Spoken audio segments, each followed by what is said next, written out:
안녕하십니까. 최중명의 차이나 리포트입니다. 시장 장족 자치구에는 기원전에 강족 등의 원주민이 있었다고 합니다. 인도 왕자가 부족 국가를 통일하기도 했으며 서기 7세기에 이르러 송첸 깜포가 강력한 통일국가인 토본을 세우기도 했습니다.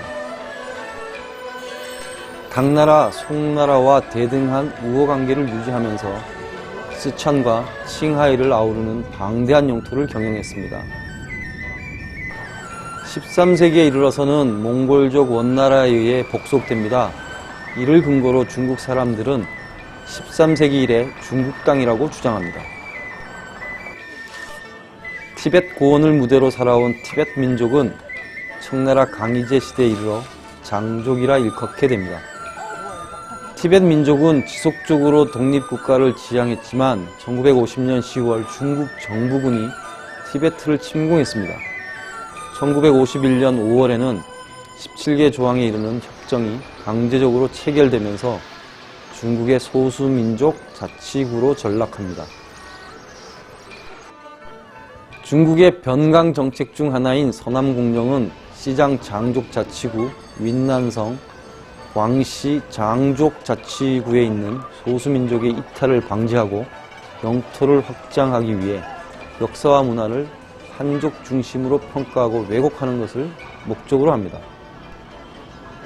티벳 독립 문제는 세계 외교사적으로도 굉장히 민감한 문제이고 중국 정부도 그 기조가 대단히 강경합니다. 그래서 자신들의 역사와 문화를 지키며 자주적으로 살아가려는 티벳 민족에게 미래는 여전히 불투명합니다. 티벳 시장 장족 자치구의 수도 라싸와 가장 오래된 라마 사원이 있는 쌈예로의 티벳 민족문화 체험을 시작합니다.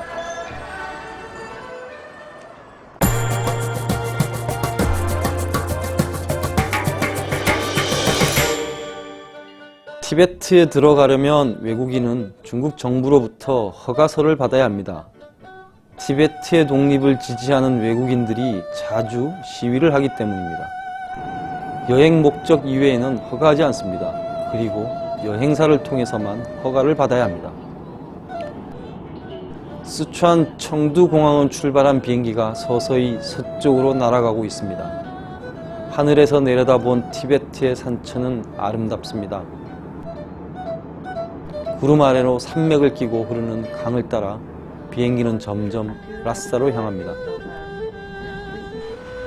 공항버스를 타고 1시간 20여 분을 달려야 라싸 시내에 도착합니다. 바로 여기가 라싸구나 하는 설레는 마음으로 거리를 걸었습니다. 걷다 보니 거리 이름이 베이징루입니다. 중국에서는 거리 이름으로 전국의 도시 이름을 따서 짓는 경우가 많긴 한데 이곳 라싸에서까지 베이징이라는 이름을 봐야 한다고 생각하니 좀 화가 납니다. 덥기도 하거니와 배낭이 무거워 자전거 차를 세웠습니다. 숙소를 찾는다고 했더니 100여 미터를 가서 똥초 유스 호스텔 앞에 내려줍니다. 이렇게 가까운 데 있었다면 그냥 걸을 걸 그랬다 싶습니다. 거리로 다시 나아가서는 8차선은 돼 보이는 큰 길 한가운데로 나갔습니다. 오체 투지를 하면서 국어를 하는 사람이 보입니다. 길을 걸어가는 사람들 사이에서 아주 자연스럽게 온몸을 엎드렸다가 일어서면서 손을 내밀면 사람들이 돈을 건넵니다. 찻길 옆으로 흰색 벽을 따라가는 한 할머니가 많이 눈을 돌리며 걸어가고 있습니다.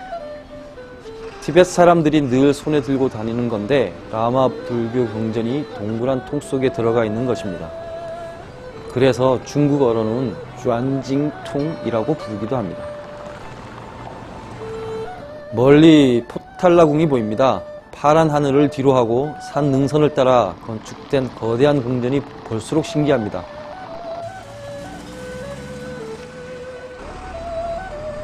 달라이 라마는 1959년 라싸를 떠나 인도 북부의 따란사라에 망명 정부를 세웠습니다. 따란사라를 샤오라싸라 부르기도 합니다. 달라이 라마를 비롯해 망명한 티베트 사람들에게는 이 파란 하늘이 어찌 그립지 않을까 안타까운 생각이 듭니다. 포탈라궁을 보느라 이곳저곳을 돌아다니다 보니 더위를 먹었나 봅니다. 머리가 조금씩 아파옵니다. 그러고 보니 이게 고산병이 아닐까 싶습니다. 라싸 시내의 효율적인 이동수단인 자전거 3륜차에 올라탔습니다. 좀 빨리 가자고 했더니 서두릅니다. 포탈라궁 정면을 지나가는데 오른쪽으로 높이 솟은 오송 홍기가 보입니다. 휘날리는 붉은 깃발이 파란 하늘과 묘한 불균형이구나 하는 생각도 듭니다. 오후부터 시작된 두통이 거의 24시간 동안 지속됐습니다. 저녁 먹을 힘도 없어 침대에 누워서 꼼짝을 못했습니다. 호흡곤란과 함께 두통 역시 고산병의 일종이라 하는데 심한 경우 비행기로 후송되는 사람도 있습니다. 밤새 앓았습니다. 게다가 잠도 오지 않습니다. 그렇게 다음날 오전까지 아팠습니다. 여전히 호흡이 정상이 아니었지만 겨우 세술만 하고 나와서 바람을 약간 쐬니 다소 안정이 됩니다.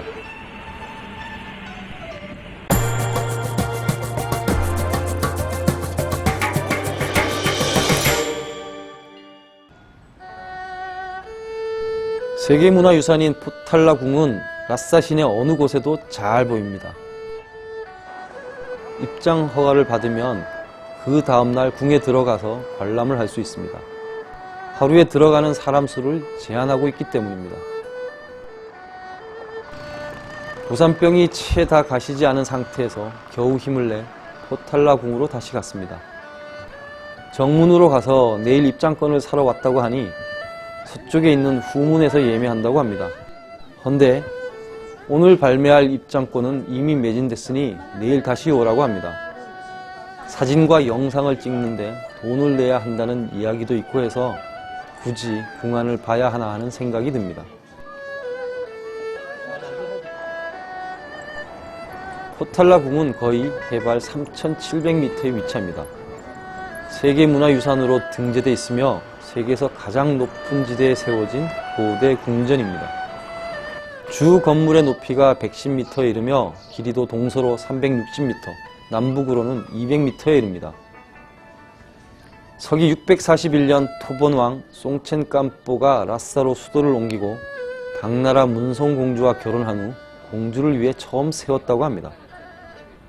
999칸이라던 초기 건물의 흔적은 이미 사라졌고 지금의 궁전은 청나라 시대에 만든 것이라고 합니다.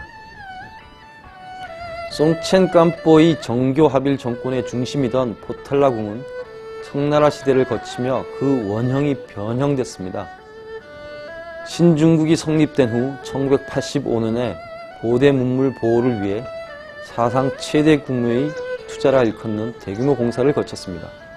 1989년에도 다시 한번 공사를 해 지금의 모습으로 자리 잡았다고 합니다. 포탈라궁은 역대 달라이라마가 거주하며 정교 합일의 정치를 펼치던 곳입니다.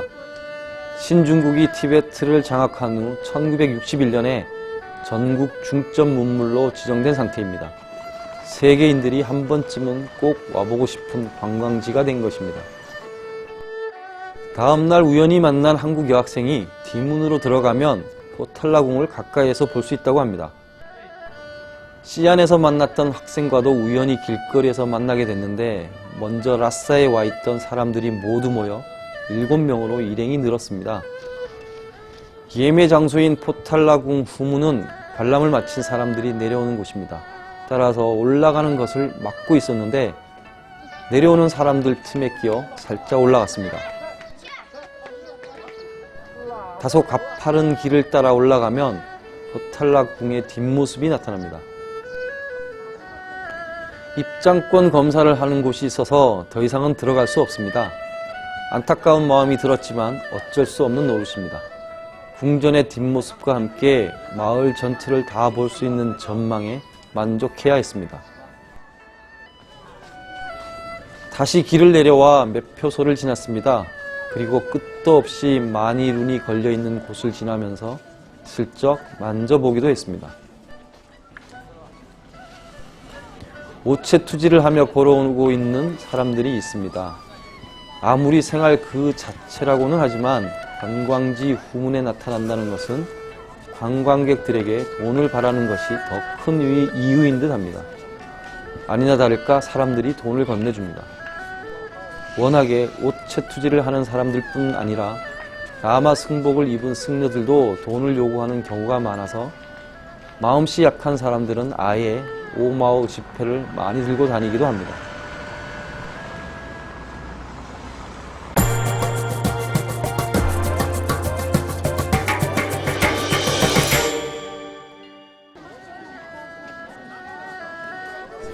라싸 시내에는 꼭 가봐야 할 족항사원이 있습니다. 본당인 족항전의 이름을 따서 일반적으로 족항사원이라 부르는데 중국어로는 따자오스라고 합니다. 이 족항사원을 보지 않으면 라싸에 다녀갔다고 말할 수 없다고 할 정도로 상징적인 사원입니다. 족항사원 앞은 바코르 광장입니다. 바로 이곳이 티벳 사람들에게는 종교 순례지와도 같은 곳입니다. 사원을 중심에 놓고 시계 방향으로 돌아가는 순례자의 길이 있습니다. 티벳 독립을 위한 시위가 벌어진 곳이기도 합니다. 광장에 많은 사람들이 모여 있습니다. 커다란 화로 앞에 나뭇가지를 계속 던져 넣습니다. 연기가 광장과 사원을 다 에워쌀 듯 솟아오릅니다. 그 옆에는 티벳 문자가 그려진 헝겊으로 둘둘 묶은 큰 장대 하나가 하늘로 솟아오를 듯 서 있습니다. 사원 정문 앞 커다란 마니눈이 있는 곳에서 사람들이 오체투지로 예를 올리고 있습니다. 사원을 향해 모두 종교적 의식을 치르고 있는데 도대체 얼마나 오랫동안 해야 하는 것인지 알 길이 없습니다. 족항사원 안으로 들어가면 아담한 마당이 보입니다. 1층 본당 건물 안으로 들어가면 어둡고 좁은 통로를 따라 많은 불상들이 있습니다. 포탈라 궁과 함께 서기 7세기에 만들어진 족항사원에는 당나라 문송공주가 티베트에 올 때 가져온 석가모니 불상이 있습니다. 엄격하게 촬영이 금지돼 있어 아쉬웠습니다. 본당 건물을 중심으로 해 사방으로는 또 다른 건물들이 포위하고 있는 상태라 사각 모퉁이를 따라 한 바퀴 돌아봤습니다. 지붕 처마마다 여러 동물들이 조각돼 있고 풍경도 걸려 있습니다. 사원을 중심으로 한 바퀴 도는 순례자의 길을 따라 걸었습니다. 티벳 사람들은 늘 이곳에 나와 종교의식을 치르는 오체투지를 하며 순례자의 길을 돕니다. 삼보를 걷고 나서는 일배하면서 온몸을 땅바닥에 밀착시키며 절을 하는 모습입니다. 양손에는 상처가 생기지 않도록 나무로 된 판자를 끼고 있기도 합니다. 앞으로 엎드릴 때마다 나무와 바닥이 닿는 소리가 주르륵 하고 들립니다.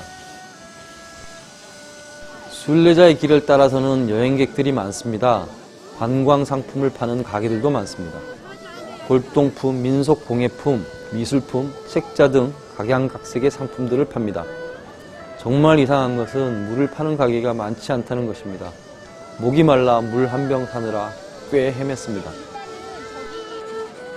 마니룬을 들고 걸어가는 할머니의 백발 서린 머리카락도 보이고 하얀 모자를 쓴 할아버지도 지나갑니다.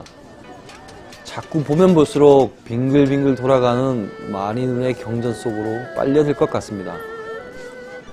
갑자기 엄마와 함께 오체투지를 하는 아이가 불쑥 나타납니다. 하반신이 없는 사람은 그냥 바닥을 기어가면서 투지를 합니다. 가슴이 뭉클해집니다. 그렇게 남녀노소 라마 승려는 물론 티벳 사람이라면 누구라도 바코르 광장 앞을 끊임없이 지나갑니다.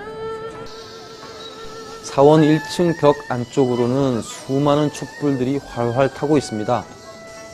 초 하나하나마다 티벳 민족의 염원을 담은 듯합니다. 저렇게 많은 초를 태우다니 티벳 민족의 소망을 정말 다 담으려는가 봅니다. 그들의 소망이란 다름 아닌 독립, 진정한 자치가 아닐까 싶습니다. 이 바코르 광장은 티벳 민족에게 순례자의 길이며 피와 땀이 어린 성지입니다. 삼보일배로 오체투지를 하는 사람들은 평소에는 담담한 모습이지만 독립을 요구하는 시위 앞에서는 눈물을 쏟아내야 하고 그때마다 상처가 난다고 생각하니 가슴이 아픕니다. 묵묵히 걸어가는 사람들의 행렬을 보고 있노라면 말로 표현하기 힘든 침묵 속에서 불처럼 뜨겁게 피를 솟구치게 하는 심장 소리가 느껴집니다.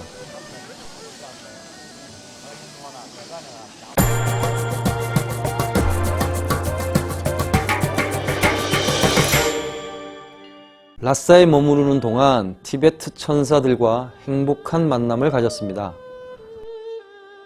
사라, 모세, 한나 3명의 아이들로 고아원의 문을 열었기에 사모한 고아원이라 부른다고 합니다.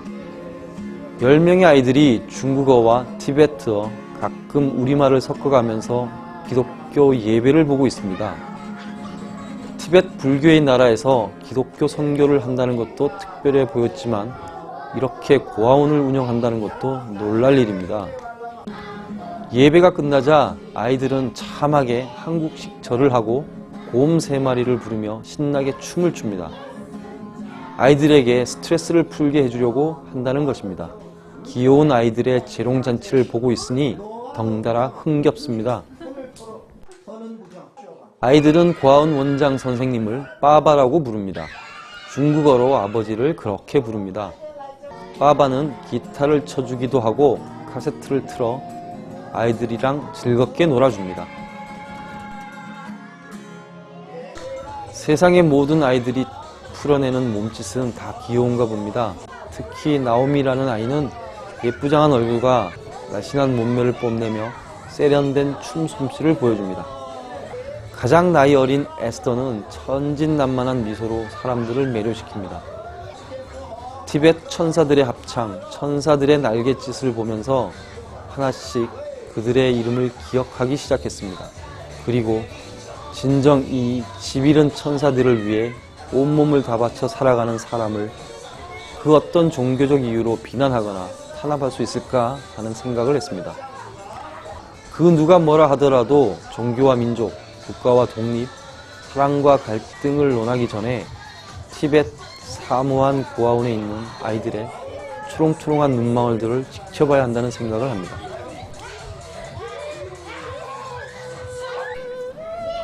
드보라는 혼자 화장실 청소를 하고 있습니다.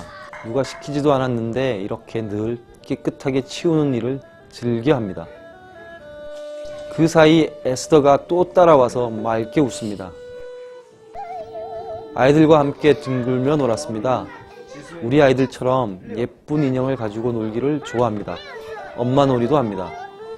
나오미는 빠바가 선물로 준 인형을 들고 행복한 표정을 짓습니다. 사라도 엄마 인형과 아기 인형을 나란히 눕혀놓고 있습니다. 행복한 미소를 짓지만 왠지 우울한 느낌도 살짝 드러납니다. 베드로와 요셉도 자기 인형을 가지고 와서 자랑합니다. 요셉은 베드로가 너무 신나게 자랑하고 있으니 조금 질투가 나는가 봅니다. 이 아이들은 대부분 거리에 버려졌던 아이들이라고 합니다. 한국인 선교사인 빠바가 하나둘 데려다 키우면서 이제는 많이 안정이 된 것이라고 합니다. 처음에는 대인 기피와 자폐적인 행동 때문에 고생도 많이 했다고 합니다. 중국 티베트의 수도 라싸에서 외국인이 만든 고아원은 당연히 허가받지 못합니다. 선교의 사명으로 온 빠바의 치열한 고생이 있었습니다. 나중에 들은 이야기지만 얼마 후 공안들이 들이닥쳐 아이들을 모두 데려갔다고 합니다. 대부분 흩어져서 아이들 소식을 다 알지는 못하지만 국립고아원으로 많이 보내졌다고 합니다. 라싸에서 우연히 알게 된 티베트 아이들, 그 해맑은 눈망울이 잊혀지지 않습니다. 부디 티베트의 행복한 아이들로 건강하게 자라길 바랍니다. 오늘의 차이나 리포트는 여기까지입니다. 감사합니다.